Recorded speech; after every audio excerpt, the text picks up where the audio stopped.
Distinguished participants, ladies and gentlemen, warm greetings. I sincerely wish I could have attended your seminar in person, but I'm nevertheless delighted to be able to contribute through this video message. I would like to start by commending Deutscher Frauenring for hosting this seminar at a time when we are striving to bridge the declared intent of international policymaking with the reality of domestic action in many corners of the world. While it is easy to be frustrated at the slow rate of change, it is also important that we recognize our successes. Regarding my mandate, it was exactly a decade ago that the Security Council adopted the groundbreaking Resolution 1820, which elevated the issue of conflict-related sexual violence on its agenda to a threat to security and an impediment to the restoration of peace. The recognition of the fact that such incidents are not random or isolated, but integral to the operations, ideology, and economic strategy of a range of state actors and non-state armed groups marked a shift in the classic security paradigm. Through successive resolutions, the Council has called for a complete halt to sexual violence in conflict zones. The issue has since been included in an increasing number of peacekeeping mandates, designation criteria of sanctions regime, training curricula of security sector institutions, mediation processes, and the jurisprudence of national and international tribunals. Unfortunately, the significant normative progress is not yet matched by facts on the ground. The rise or resurgence of conflict and violent extremism, with the ensuing proliferation of arms, mass displacement, and collapse of the rule of law, continue to trigger patterns of sexual violence, with wars being fought on and over the bodies of women. The effects of such sexual violence echo across generations through trauma, stigma, poverty, poor health, and unwanted pregnancy.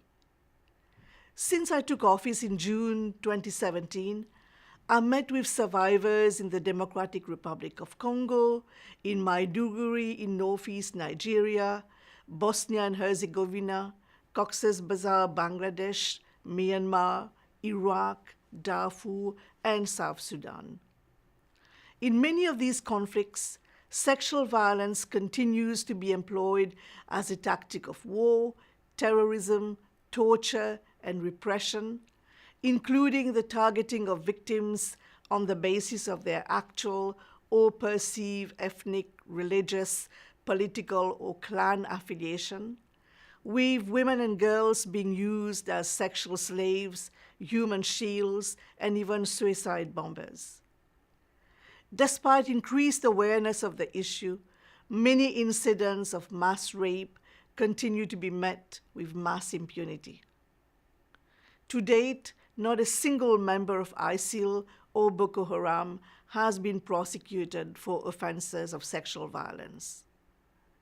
At the same time, all the survivors I met have expressed a thirst for justice.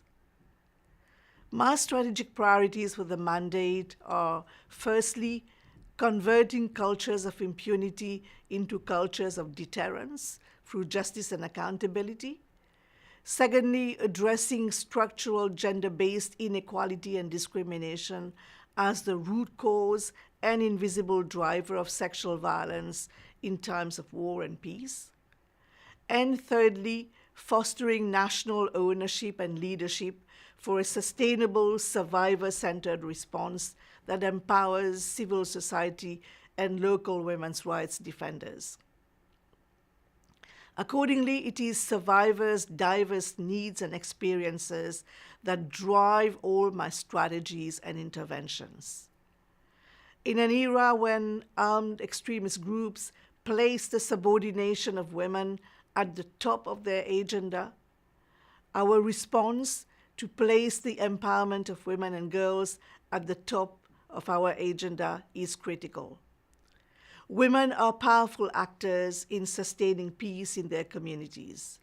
It is therefore critical that we achieve a shift from the ad hoc inclusion of women in peace processes to making women's leadership a norm.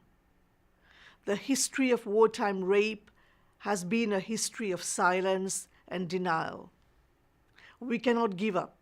We must keep the searchlight of international scrutiny on this historically hidden crime. Ending sexual violence requires us to harness the energies, skills, and resources of all key actors: member states, regional organizations, the media, civil society, and youth. It is in that spirit that my office has broadened its collaboration with a range of stakeholders. Since taking office, I have established a civil society advisory group. I have signed a framework of cooperation with the United Nations Committee on the Elimination of All Forms of Discrimination Against Women.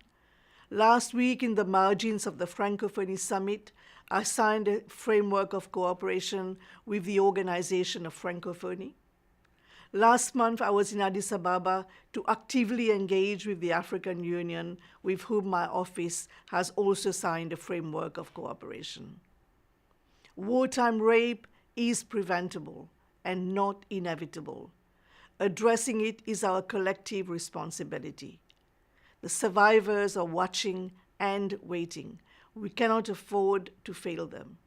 It is critical for all of us to send a clear message that we stand united in the aim of creating an environment that heals, supports, and empowers women and girls and all survivors of sexual violence in all aspects of their lives.